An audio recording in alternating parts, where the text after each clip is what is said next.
Today I'm talking about 3 movies featuring 3 songs that I really like by the artist K.Flay.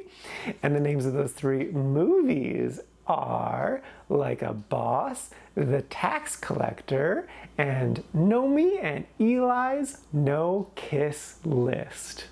The first up is Like a Boss. This is a 2020 film starring Tiffany Haddish, Rose Byrne, and Salma Hayek. And the basic premise is 2 30-year-olds who have been best friends since middle school have a makeup business together, but it's currently struggling. But wouldn't you know it, a big corporation wants to come in and help them out. Maybe that's actually bad though. So first off, I am not the target demographic for this movie, and that is completely fine. Movies don't have to all be targeted at me, straight white guy. But I was still able to enjoy this movie. It's fun, it's cute, it's silly, it's not perfect by any means, but I think it more or less accomplished its goals of being a good, fun, happy time. I definitely went into this with low expectations and was pleasantly surprised. This movie definitely has its issues though, and I think the 2 main actors are just wrong for this story. These 2 women are very clearly 40 years old, but they're playing 2 characters that at most should be like 28, maybe 30. Like the way it's presented, it's like they've been running a business, but it's been struggling for like 18 years, which is just ridiculous. Where it should be more like they've been running a business for like a handful of years, and they're now realizing that they're still struggling. This is nothing against women in their 40s. Like they definitely need roles in movies. Hollywood has a weird hatred against them. So it's not that kind of a thing. It's just, this is just the wrong story for these women. Like they were both fine. I was definitely a little hesitant about Tiffany Haddish because I'm not a huge fan of her, but I mostly enjoyed her. Rose is the standout between the 2 of them. Salma Hayek's great. She's definitely like a standout, even though her character is super duper one-dimensional. I think what this movie really needed was 2 really strong young comedians. Like probably even stand-up comics would have been really good, because I think this would have been a really strong vehicle for someone like Taylor Tomlinson. Someone like her, I think that would be perfect. But yeah, it was fine. It definitely had the potential to be a lot better. I just think with a stronger director and stronger lead actors, it could have been something really special. The K.Flay song featured is Sisters, which is a song I really like a lot. And it played just a little bit of it during the credits, which was lame. It did play, so that's nice, but it was just a small part of it, and that was lame. And it was during the credits, which was, I kind of figured, but yeah. So good song, decent movie. Would I recommend it?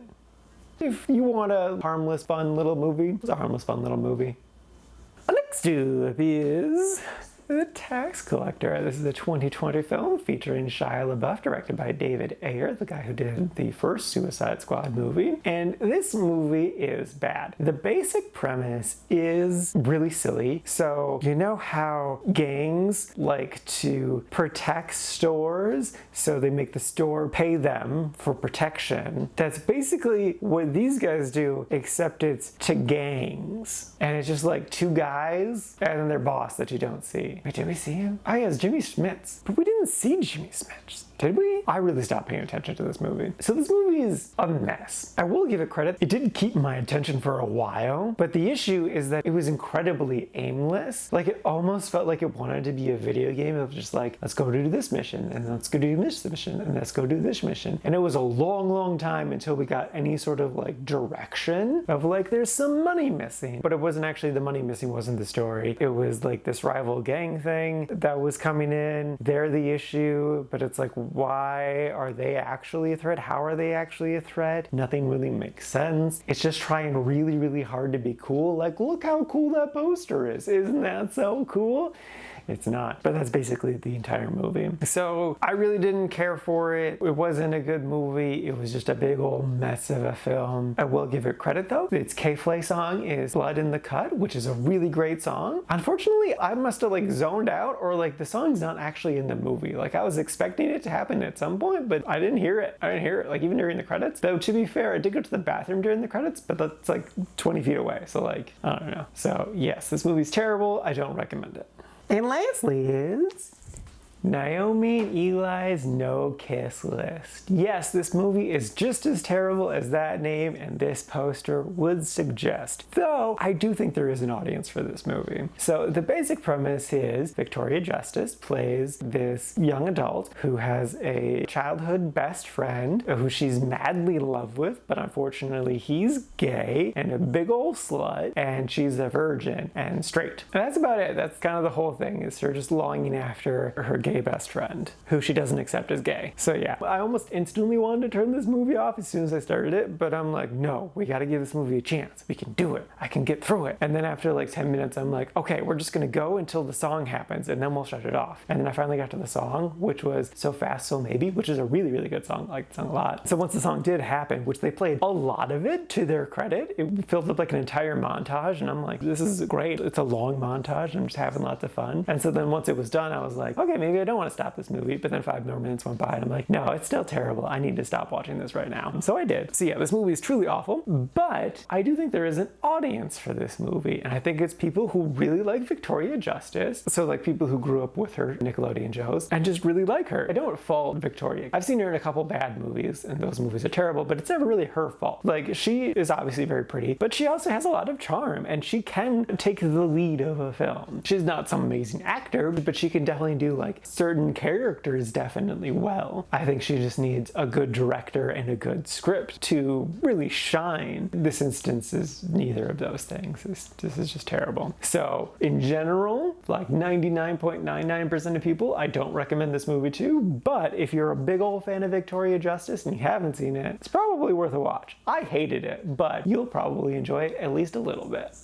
Alrighty, now for today's rankings. First up, we got Like a Boss sitting at number 91 in the liked category. And then after that is The Tax Collector sitting at number 129 in the didn't like category. And then bringing up the rear, rightfully so, is Naomi and Eli's No Kiss List sitting at number 130, also in the didn't liked category. And this is out of a total of 138 old movies so far this year. But wait, the whole reason I did this whole thing is because I went to a K.Flay concert, live in concert. That's where I got this shirt and this album. I love this, but then it's like, ooh. And then the album itself is pink. So yeah, I wanted to briefly talk about my experience of going to a K.Flay concert. So it was in the Twin Cities, which is about 90 minutes away from where I live. And I've driven that distance multiple times, usually to go see a movie, so it wasn't anything like too crazy. But it was in downtown St. Paul, which I don't do like big city driving, like downtown areas. And so that was like super intense. As soon as I got off the freeway, I'm like, anxiety shot up to 10. It's just like you're right next to the skyscrapers, which is super intense, and then it's 3 lanes, all one way, and the roads aren't like in a nice grid or anything. It's like they're curvy and shit, and it was just so intense. And like I researched parking lots nearby the venue beforehand, but like didn't do a ton of research. I just saw like some of the options. I was like, okay, I'll just figure out when I get there. That was a terrible, terrible idea because it was just so intense. Like, because my anxiety was so high, it was so hard to just like process things and figure out like, okay, this is a good option, this isn't that far away, this is a good price, I can walk this distance, but also like, is this thing open? Is there room here? Is this a scam? What is happening? And so I did end up going with one that's like right next to the venue. Unfortunately, the price of parking was 4 times more than I was expecting because there was an event happening. So obviously you gotta upcharge, and so that sucked. But I was just like, screw it. Once I got there, I was just like, I'm here, I'm safe, I can just pay this and just move on and be done with this. So I did that, and then I went to the venue, which is a pretty cool venue. I was kind of surprised how close like from the entrance to like the concert stage area was, but it could still hold a good several hundred people. Here's a picture of the outside. And look at that. I didn't get a picture of like the entire inside, but I will be showing video and stuff in a second. So after I came in, I did eye up the merch table, but I was like, no, let's do the merch stuff afterwards, because I don't want to like have to go back out to my car because that's really stressful, and I don't have to hold it the entire time because that's really stressful. So I went to the bathroom. I didn't need to go to the bathroom, but I wanted to like center myself because I'm like, this is a really intense situation. This is my first time going to a concert alone. I did invite a friend with, but she unfortunately was sick, so she couldn't make it. But going to the bathroom and sitting down for like 5 minutes was perfect because it just like centered me and I was good.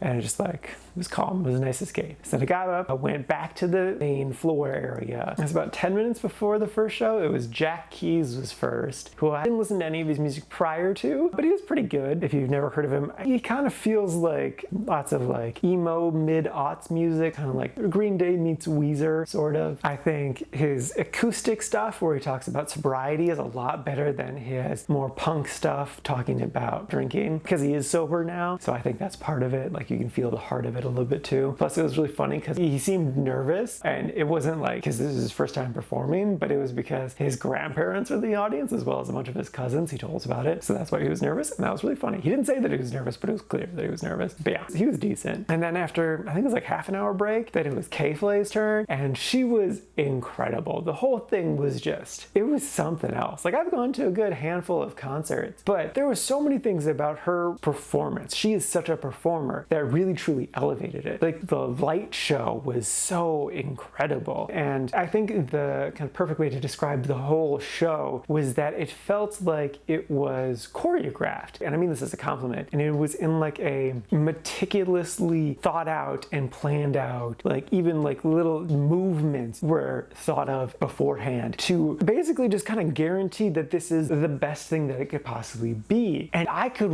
really, really feel that. I also just love the crowd vibe in general. That's, you know, something you're always nervous about, is you want good people around you. And so like to my front was a middle-aged guy who I bonded with about System of a Down. That was fun. To my right, there were a couple women, like mid-20s, who were a little obnoxious drunk, but they showed mostly good passion when the show came on, and so that was nice. Behind me was another woman who was about mid-20s, who was very pretty, but like I really enjoyed this show, but she really enjoyed this show. Like, she was on cloud nine the entire time. Like, my first interaction with her was like during the pre-show. I was just kind of like looking around the venue just to see how many people showed up, and when I looked back towards her, she started prolifically apologizing to me that she bumped into me, but she didn't. But she was just like, she had so much energy that she just like was kind of just unaware of her body at that point. And so she was just a very good vibe to have too. So it was just like, it was a great crowd experience. And then K.Flay delivered so well on all of the songs. I really love too, so like K.Flay had a drummer and another guitarist up on stage with her, but the way that like the fog was, it kind of just looks like K.Flay's just alone on stage with just kind of music coming from the ether behind her and her name in big letters above. It just looked really, really cool. I did realize though that I don't have her songs as word perfect as I thought I did, but I realized afterwards that that's because most of her songs are from like a lot of the newer stuff, like Inside Voices, Outside Voices, and I don't have those songs down as well as I do like songs from Solutions, which I think is my favorite album of hers, or her self-titled EP. So yeah, I really, really enjoyed the concert. I would definitely recommend it, especially if you're a fan of K.Flay, but even if you're not the biggest into her, even if like you're kind of vaguely aware of her, I think you would still enjoy her show a lot, because she put so much into just making such a great overall experience that you don't have to be able to sing along with all the songs to be able to enjoy the show, because it's really truly a spectacle. Like, I really believe that had my friend come with me, who really isn't that familiar with K.Flay, she still would have had a really, really good time. Not as much as the girl behind me,